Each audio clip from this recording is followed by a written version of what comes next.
चिंतन करा.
वेदांताची भाषा आहे अगोचर म्हणजे दिसणारा, अगोचर म्हणजे अदृश्य, अगोचर म्हणजे निर्गुण स्वरूप, अदृश्य स्वरूप म्हणजे दिसणारा, सगुण साकार, नित्य शाश्वत तोच आहे. आता एक बोलू का, जो नित्य आहे, जो शाश्वत आहे, जो खरा आहे, जरी नाही दिसला पण कार्य करतो, त्याच्या बाबतीमध्ये तो खोटा वाटतो, आणि जी माया खरी नाही ती खोटी आहे ती खरी वाटते. बरोबर आहे का? माया कशी वाटते? खरी. आणि देव कसा वाटतो? खोटा. जे मायेत गुंतवलं त्या वस्तू खऱ्या वाटतात, नाशवान वस्तू खऱ्या वाटतात. आता खरंच सांगा मला, संसारातल्या वस्तू खऱ्या आहेत तो खोटे आहेत? संसारातल्या वस्तू, माझ्याकडे फक्त 10 मिनिटं राहिले, 10 मिनिटात मला उडकतं घ्यायचंय, मी वेळेत उरकणार आहे. संसारातल्या वस्तू खऱ्या की खोट्या? बोला.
त्याच्यावरती प्रेम आहे, जे खरं आहे त्याच्यावरती प्रेम नाही. साधी साधी गंमत आहे.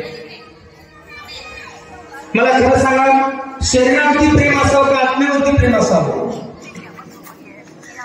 प्रेम कशावरती असावं?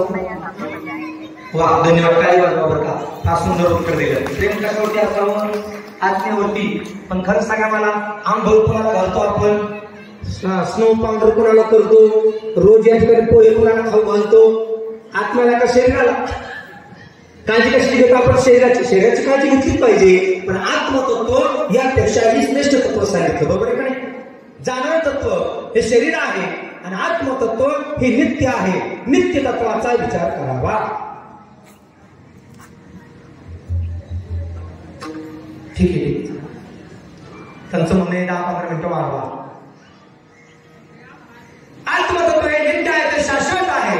अमर खरी की बात होते न म्हणा देव माझा मग मला साकळेल.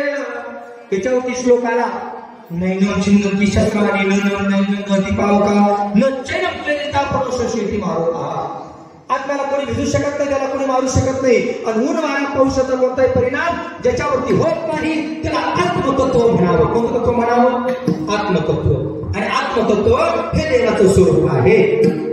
कधी कधी असं वाटतं ही माया त्या आत्म्याची का फुजती नाही ना करत ना, त्याला फुटत नाही ना बनवत ना, फुट नाही बनवत, पण तसं वाटतं. वेदांताची भाषा आहे थोडीशी, मलाच काय बोलत नाही. एक दिवस काय झालं, छोटीशी मुक्ताबाई तिनं वरती पाहिलं, ती लागली हसायला.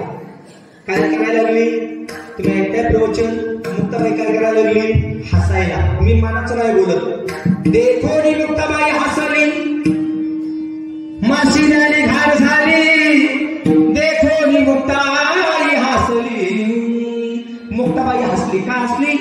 तिनं वरती पाहिलं आणि तिला वेगळा चमत्कार दिसला. तिला नवल दिसलं. काय दिसलं? नवल. ऐका ना, नवल दिसल्याशिवाय लोक हसत नाही, बरोबर आहे का नाही? नवल दिसल्याशिवाय लोक हसत नाही. हसणारे तिघं आणि रडणारे ही तिघं, हसणारे तिघं आणि रडणारे ही तिघं. हसणारे तिघं कोण? देवाई कधी कधी हसतो, संतही कधी कधी हसतात आणि सर्वसामान्य कधी कधी हसतो, बरोबर आहे?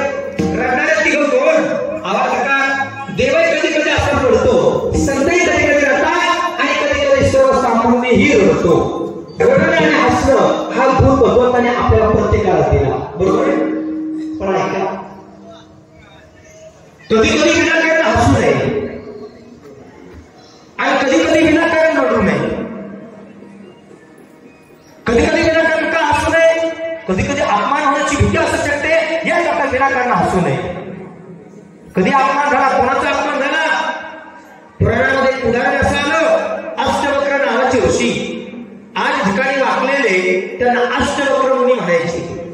हे अष्टवक्र नावाचे ऋषी धर्मसभेत आले आणि 8 ठिकाणी वाकलेले ऋषी लोकांनी पाहिलं आणि खलखल हसायला लागले. अष्टवक्रांनी सांगितलं, जनका, हे जनका, मला वाटलं होतं विद्वानाची सभा आहे, पण मी आता पाहिलं म्हणजे विद्वानाची सभा नाही, ही तर म्हणजे चामड्यावाल्याची सभा आहे. कोणाची सभा आहे? म्हणजे तुम्ही माझ्या चामडीनं म्हणतो दिलं.